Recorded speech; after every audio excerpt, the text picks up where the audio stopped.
New Year's Eve. Fireworks in the sky. Crowds everywhere. And prosecutors say a small group wanted to use that noise as cover for explosions.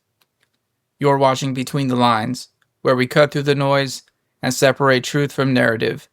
I'm your host, Ruger Johnson, and today we're talking about what prosecutors describe as a New Year's Eve bombing plan in Southern California, what they say was written right on the page. Operation Midnight Sun. Before we go further, 2 rules. 1, we start with what's on the record. 2, until court, we keep our language clean. Prosecutors say means prosecutors say. Here's what they're saying in plain English.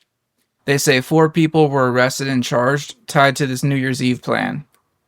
They name them as Audrey Eileen Carroll, Zachary Aaron Page, Dante Gaffield, and Tina Lay. And they say the plan was built around multiple locations hitting at the same time, right at midnight on New Year's Eve, aimed at sites tied to 2 different companies. They haven't publicly named the companies, but one official described them as Amazon-type logistics centers. So here's why New Year's Eve matters. A random threat is one thing. A timed plan on a major holiday is designed to overload first responders and multiply chaos. And court papers and reporting say fireworks weren't just background. They say the noise was part of the cover story. Now here's the part that hits close to home for most people. They say the group went out to the Mojave Desert on December 12, 2025 to test and prep. That's when law enforcement moved in. They say it got stopped before it ever got carried out. So Operation Midnight Sun isn't just a catchy label. They say it was an 8-page handwritten document describing the plan. Court papers also describe Carroll as saying it was the official plan for the end of the year, and that she's the one that gave it that code name. They say this group has a name. It's called the Turtle Island Liberation Front. And quick context, because this part is in the reporting and the complaint. Turtle Island is a term some indigenous people use for North America, outside colonial boundaries. Now listen close. The name being in a case does not mean every protester is violent.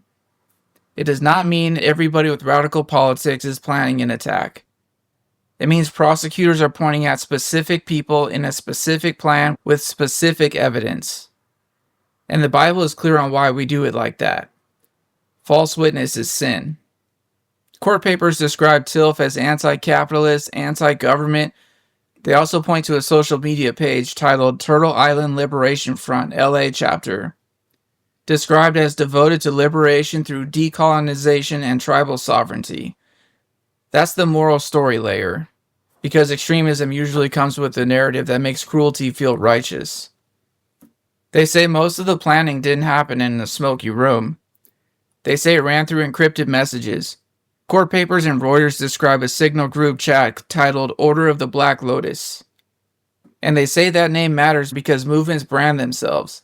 Identity becomes belonging, and belonging becomes permission. Now on the social media side, here's the clean way to say it. I don't know who runs every account online, but court papers say Carroll told people she operated the TILF Instagram account. So when we talk about their Instagram, we're not guessing off vibes. We're tying it to what's written in the record. Reporting and court papers also say they discuss future targeting of ICE agents and vehicles. And prosecutors have said additional charges are expected as evidence gets reviewed.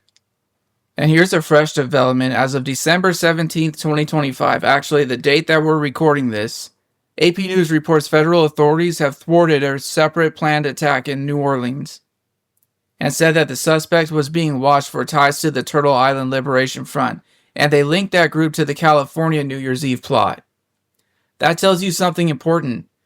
They're treating this as an ongoing networked problem, not a one-off headline. So here's the Christian mindset right in the middle of all these facts, right?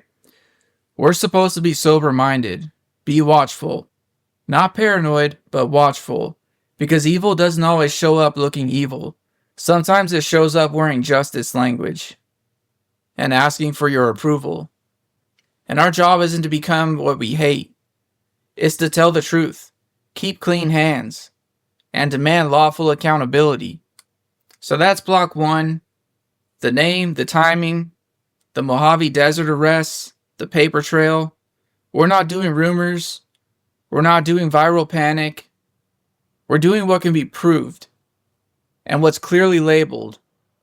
In Block 2, we walk the record line by line and separate narrative from evidence without turning this into a blueprint. Because even if the blueprints do come up, we're not focusing on the blueprint here. Until next time, keep cutting through the noise and don't bring me theories. Bring me the receipts. Love this content? Hit that like button right now. Follow the show. More episodes coming your way.